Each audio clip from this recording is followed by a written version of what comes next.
Chair recognizes the gentleman from South Carolina, Mr. Duncan. Thank you, Mr. Chairman. And let me just say for the record, thank you, gentlemen, for your service to our country. Secretary Johnson, I'm a big fan. I think you're the right man at the right time in this job. But you've got an immense challenge ahead of you. As I mentioned before, all the different hats that you have to wear to protect our country. But we're in a crisis situation in this country. And if my comments today show frustration, let me tell you that I am frustrated. I'm frustrated by the crisis on. I'm frustrated that last night we saw the IRS commissioner continue to obstruct Congress's investigation into the IRS's targeting of conservative groups by a crashed hard drive and lost emails. I'm frustrated that Brian Terry's death hadn't been vindicated through the Fast and Furious investigation. I'm frustrated when we receive the release of terrorists from Guantanamo Bay and not informing Congress. A lot of lawlessness in this country. I think about and I'm reminded of John Adams, who, regardless of the mood in Boston, defended the British soldiers in the Boston Massacre.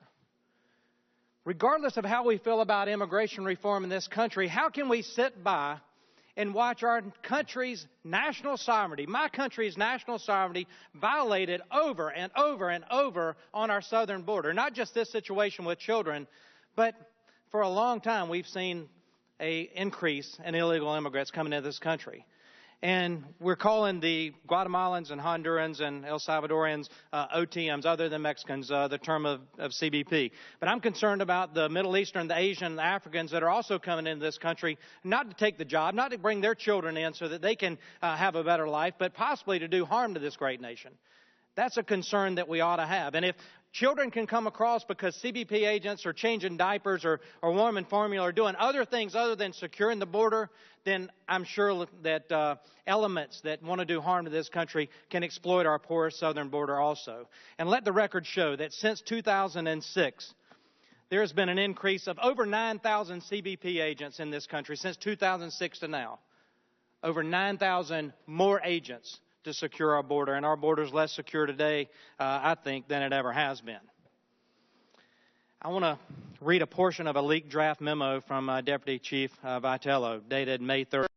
It reads, the large quantity of DHS interdiction, intelligence, investigation, processing, detention, and removal of resources currently dedicated to address unaccompanied alien children is compromising DHS capabilities to address other transborder criminal areas, such as human smuggling and trafficking, illicit drug, weapons, commercial, and financial operations. If the U.S. government fails to deliver adequate consequences to deter aliens from attempting to illegally enter the U.S., the result will be an even greater increase in the rate of recidivism and first-time illicit entries. To stem the flow, and adequate consequences must be delivered for illegal entry into the United States and for facilitating human smuggling, either as a direct member of an illicit alien smuggling organization or as a private facilitator. These consequences must be delivered both at the border and within the interior of the United States, e.g., through expanded ICE Homeland Security investigations to target individuals facilitating unaccompanied alien children and family unit travel to the United States. I agree with those words completely. This administration's mishandling of this situation just encourages more lawlessness. It encourages more folks to come here. If you talk about utilizing the resource of the United States, everything that's at your disposal, we heard earlier the National Guard should be called out. Article 4, Section 4 guarantees every state that joins this union protection against this. Protection against this. Article 4, Section 4, look it up. Every resource. How about Voice of America? Are we directing a Spanish-speaking Voice of America into Central America saying, you cannot come into this country illegally, you will not get citizenship, in fact, you're going to be deported back to your home country? That's a resource that can be used. Are we doing that? Maybe we are, but I say we should, just like we should have the National Guard on the border.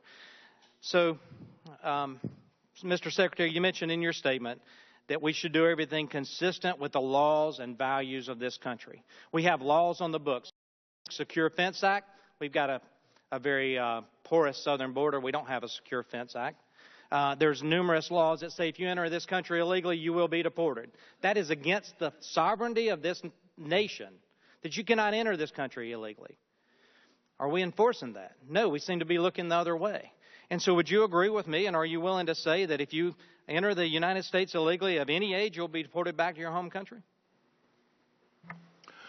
Congressman, as you well know, we have to prioritize removals in accordance with the resources the Congress gives us.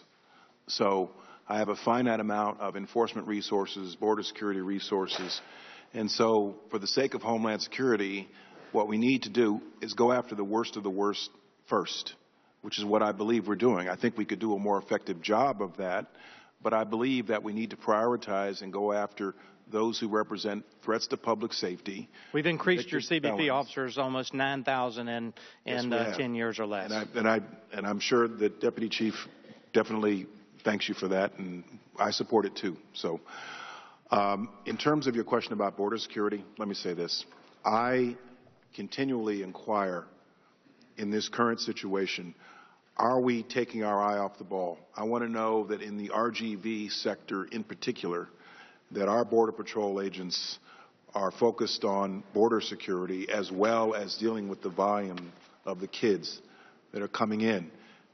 Over the last month and a half or so, we've surged a lot of resources into that part of the country, FEMA, HHS, and others, Coast Guard's down there to support CBP in their effort.